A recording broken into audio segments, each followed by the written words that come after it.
Developing effective test protocols is a vital step in GMP equipment qualification. Think of these protocols as the blueprint for executing installation qualification, IQ, operational qualification, OQ, and performance qualification, PQ. They ensure every activity is systematic, consistent, and aligned with GMP standards.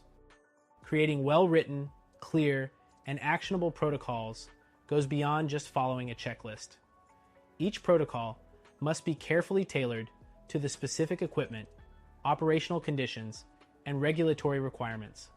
When done right, these protocols serve as a reliable guide for qualification teams, minimizing errors, avoiding misinterpretations, and ensuring all critical parameters are covered during testing.